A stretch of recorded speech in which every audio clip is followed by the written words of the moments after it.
We're definitely in rough waters. We're in a crisis. The crisis will get worse in the coming months, and it could get far worse.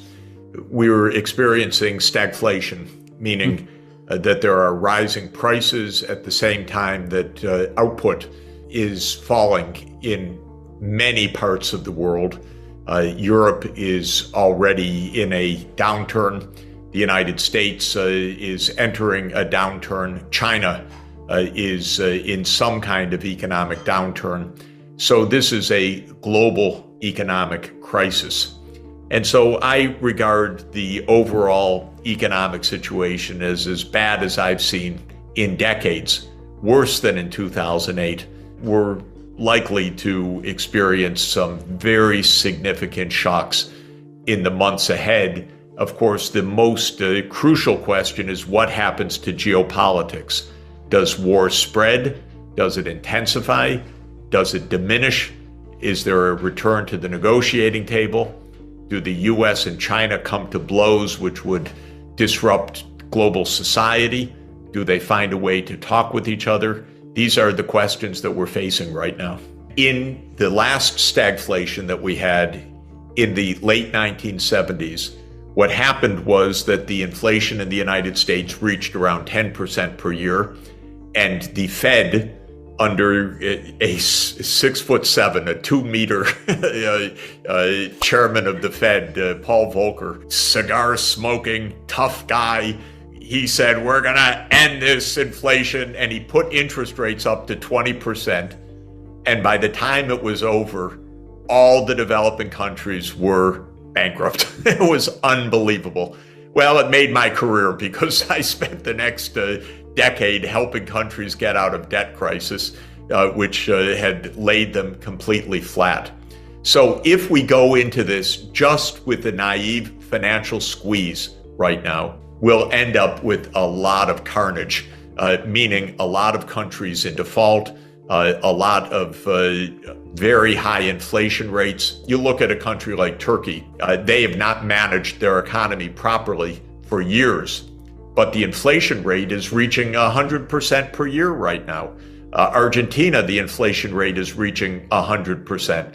There will be other countries experiencing this kind of runaway inflation. Maybe Ukraine is going to have a hyperinflation by the end of this crisis. Of course, we don't know.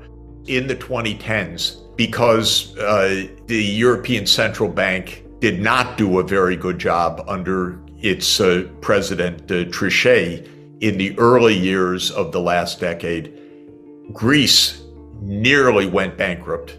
And it wasn't so far for Ireland, Spain, Portugal, and even Italy. The Eurozone almost collapsed, and it required Draghi's deft hand to prevent that collapse. Basically, the European Central Bank had to act as a lender of last resort to prevent a disaster. So central banks and their wisdom or lack of wisdom will determine a lot. In 2008, the Fed and the US Treasury stupidly drove Lehman Brothers into a bankruptcy one weekend in September 2008, and it cost the whole world trillions of dollars, that technical mistake that they made. And so when you're in a crisis, the first thing to say is these institutions are not so reliable. They're not so smart. They're not so foolproof that they necessarily avoid real damage. What we need to come to the positive answer to your question is we need to avoid a contagion of defaults and a contagion of insolvencies. And we also need to avoid simply telling dozens of countries, you need to contract sharply your public investment and your social spending and so forth. When I was advocating shock therapy, I was advocating that governments not print money or issue money in order to finance budget deficits. But I was constantly recommending that the international finance help the countries to avoid defaults or crises. One of the key pillars of shock therapy in Bolivia and Poland, for example, was a cancellation of the debts of those countries, the foreign debts. So I argued that to pay the foreign debts in Bolivia would have condemned the country to a rampant hyperinflation, and Bolivia's external debt to international banks was cut by about 90% at my recommendation.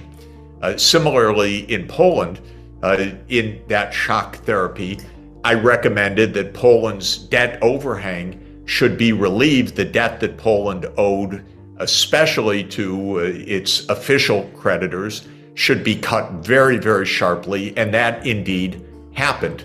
So I did not recommend simply austerity and contraction. I recommended always that the international counterparts, the creditors, play a role, a constructive role, a positive role in preventing crisis. Debt relief depends on the circumstances. In the circumstances today, I'm not recommending cancellation of the face value of debts. What I am recommending is that one way or another, and it depends very much on the specific circumstances, that countries get the kinds of development finance that they need, even on a larger scale than now. And I'm talking about new debts on a long-term, low interest rate basis so that these countries can continue to develop without going into default today. It's a tricky proposition for countries that have borrowed on the Eurobond market, governments that owe money right now. It may be that they have to say to the creditors, well, we need to extend the horizon for repayment under certain kinds of contracts where there are collective action clauses. This can be done fairly smoothly, and probably many countries are going to have to take that chance. When it comes to official credits that a government owes to a rich country government or to the World Bank or to some other international institution, I'm recommending a set of measures to make sure that the developing countries are getting more finance in fresh form than they are repaying on old debts. There are many ways to do that, but I'm basically saying don't print money. I've never believed in that because you just get high inflation, but rather let's get a financial solution that doesn't condemn the country to default or to bankruptcy or to extreme austerity. That's actually always been my policy recommendation since I started this approach in Bolivia in 1985.